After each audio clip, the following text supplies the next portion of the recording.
نحمده ونصلي على رسوله الكريم اما بعد فاعوذ بالله من الشيطان الرجيم بسم الله الرحمن الرحيم ويطعمون الطعام على حبه مسكينا ويتيما واسيرا انما نطعمكم لوجه الله لا نريد منكم جزاء ولا شكورا صدق الله مولانا العظيم وصدق رسوله النبي الحبيب الكريم ونحن على ذلك لمن الشاهدين والشاکرین والحمد للہ رب العالمین۔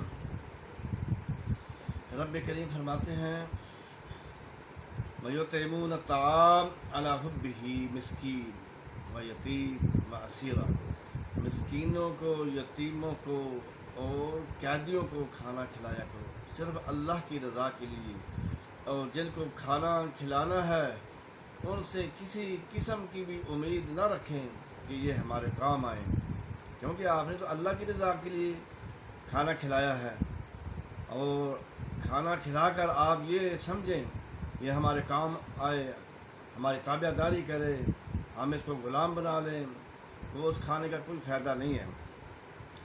جو کھانا مہمان کے ساتھ کھایا جائے اس کا کوئی حساب و کتاب نہیں ہے، خواہ وہ پر تکلف کیوں نہ ہو، اس کا کوئی حساب و کتاب نہیں ہوگا۔ اور اگر آپ نے چٹنی کے ساتھ بھی کھانا کھایا ہے اکیلے، اس کا حساب و کتاب ضرور ہوگا۔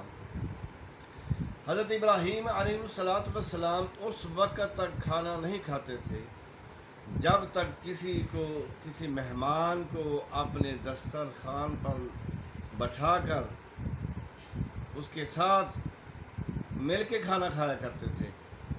یہ عادت تھی ہمیشہ، تاکہ اسی وجہ سے کہ جو میں کھانا مہمان کے ساتھ کھا رہا ہوں اس کا حساب و کتاب نہیں ہوگا۔ اس لیے ایک دن مہمان کو تلاش کر کے لائے یا وہ کھانا کھاتے ہیں، دسترخوان لگا، دسترخوان پہ بٹھایا اور کہا بسم اللہ الرحمن الرحیم پڑھ کے کھانا کھاؤ اللہ کے نام سے۔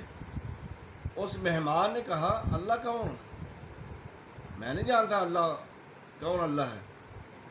حضرت ابراہیم علیہ السلام اللہ کے خلیل سے نبی تھے، غصہ آیا، تو اللہ کو نہیں جانتا؟ جس سے تجھے پیدا کیا ہے، مجھے پیدا کیا ہے، زمین اور آسمان بنایا ہے، اس کا نام لے کر کھا۔ وہ کہتا میں تیرے الہ کو نہیں جانتا۔ ابراہیم علیہ السلام نے اپنے دسترخوان سے اٹھا دیا، وہ چلے گئے، وہ مہمان چلا گیا۔ اللہ تبارک و تعالی نے جبرائیل امین کو بھیجا، اے جبریل جاؤ میرے خلیل سے جا کر کہو میں نے 65 یا 70 سال تک اس کو کھانا کھلایا ہے اور اس نے میرا ایک مرتبہ بھی نام نہیں لیا، تو میں اس کو کھانا کھلاتا رہا، اور آپ کے دسترخوان پہ ایک دن آیا ہے اس نے میرا نام نہیں لیا، آپ نے اس کو اٹھا دیا، جاؤ اس کو بلا کر لاؤ۔ حضرت ابراہیم علیہ السلام جاتے ہیں بھاگے ہوئے، تلاش کیا، مہمان وہ جا رہا ہے، میں مہمان ادھر آؤ بات سنو، کیا بات ہے؟ آپ نے تو مجھے دسترخوان سے اٹھا دیا تھا، آؤ میرے ساتھ آؤ، گھر چلتے ہیں، کیا مقصد ہے، کیا بات ہے؟ آؤ تو صحیح۔ دسترخوان پہ بٹھایا، کہا جیسے کھانا پہلے کھاتے تھے کھاؤ، کوئی مسئلہ نہیں۔ مہمان نے کھانا کھایا، کھانا کھانے کے بعد پوچھا بتلاؤ یہ پہلے آپ نے دسترخوان سے مجھے اٹھا دیا اور اب کھانا کھلایا، یہ کیا بات ہے؟ کہا اللہ تبارک و تعالی نے مجھے پیغام بھیجا کہ ابراہیم دیکھو ساری عمر میں اس کو کھانا کھلاتا رہوں، میرا اس نے ایک دن بھی نام نہیں لیا،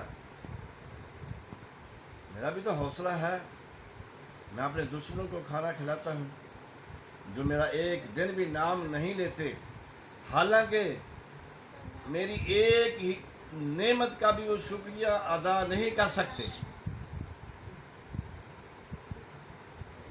اچھا آپ کا الہ ایسا ہے جو مجھے کھانا کھلاتا ہے؟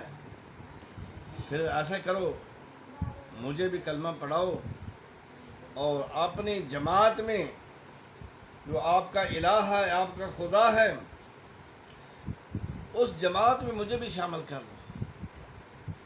یعنی اللہ تبارک و تعالی نے اس کو ہدایت نصیب فرمائی اور کہا اس نے کہ آج کے بعد میں جو اپنے الہ بنائے ہوئے تھے، خدا بنائے ہوئے تھے، بتوں کے صورتیں مورتیں بنائی ہوئی تھیں، آج کے بعد میں ان کی بالکل قطعی طور پر پوجا عبادت نہیں کروں گا۔ آج کے بعد میں عبادت بھی اس خدا کی کروں گا جو ساری زندگی مجھے کھلاتا رہا۔